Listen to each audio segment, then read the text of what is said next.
I am styling iced coffee, actually vanilla iced coffee. I'm gonna show you all the tricks to get a foamy cup of iced coffee with whipped cream on top and that beautiful creamy drizzle down the side. It's gonna be lovely and so refreshing. When I think about styling iced coffee for camera, there's so many elements to it. Really, it's all about the timing of it. You want to get everything as prepared and organized as you possibly can so that when everything comes together, you end up with this beautiful, refreshing, ice cold, foamy cup of iced coffee. I'm going to start out with about 1/3 cup of coarse ground coffee. Ground coffee goes into the jar, and then I'm gonna add about 1.5 cups of water. And the beauty of making an iced coffee concentrate ahead of time is that when you go to style the photo, all your elements are gonna be already done, so you can move really quickly and get a great photo. And this is also a cool opportunity. You could get a process shot. When we get to the part where we're gonna strain it a tad, it's gonna be really pretty. I'm gonna stir it up. Try and get the grounds as mixed into the water as you can so that it'll really seep through and it'll give you that really dark, deep color, so it'll be really punchy with the ice. I'm gonna put the top on this jar and leave it out at room temperature for about 12 hours. You might be wondering, why is she using this cheesecloth? It looks like something you might see in a Halloween decoration. Or maybe, does she make cheese at home? No, on both accounts. This is gonna be used to really get all those coarse ground coffee grounds out of the concentrate. There's not gonna be any grounds in our final beauty of our shot. You're not gonna see anything floating. And you wanna splurge, go with the cheesecloth on this because the coffee filters, to me, take longer. You have to end up like kind of pressing through the filter. And also, I think the cheesecloth just does a little bit of a better job just straining out the coffee grounds. All right, I'm gonna pour the concentrate over the cheesecloth.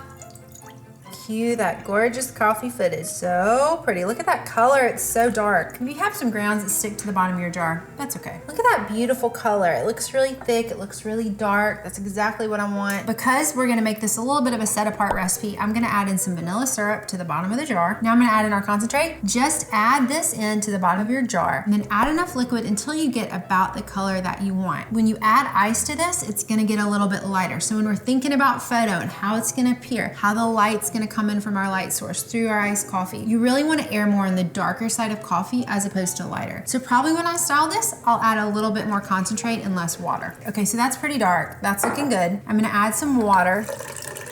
Okay, so that's looking like a good color to me. Now here's the trick for creating a beautiful little light layer of foam on your iced coffee. When you see the shot, kind of create some bubbles on the edge above the ice. It's so beautiful. It looks really refreshing. We're gonna add our ice, and if you really want to get super food style, you can actually filter out the impurities from your water. So you can bring your water to a boil twice, pour it into ice cube trays, and the ice should be much clearer than if you had just like taken some random ice out of the freezer.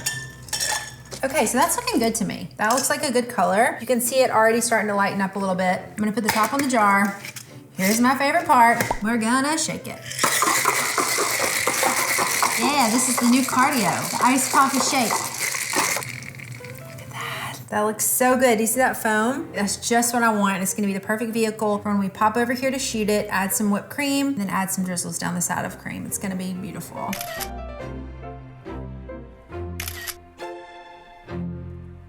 I have our scene all set up here. And because we're working with iced coffee and I want us to move really quickly, I'm gonna go ahead and show you guys this beautiful tray. I love the kind of light green punch of color here. We have a light green and white striped linen. Then I'm gonna go ahead and set up, kind of gently fold this guy under. I'm by a light source. You have this really pretty natural light coming in. And I'm also in this really clean corner. So you have a beautiful backdrop for the darkness of the iced coffee. So I'm gonna shake it up really quick, get our foamy bubbles happening, get a little lightness in the liquid.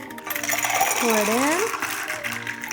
Gorgeous. I'm gonna put our iced coffee onto our linen. Make sure that looks level here. And then I'm gonna do our little whipped cream trick. I'm gonna put some whipped cream onto here. We're gonna create a really pretty little swirl in the top, kind of moving out, then working our way in. Pull some off the bottom.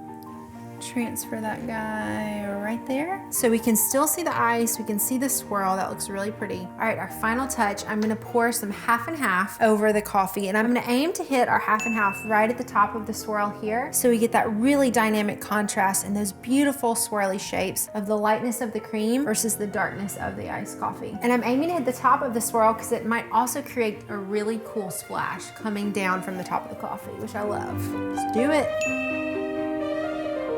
So cool.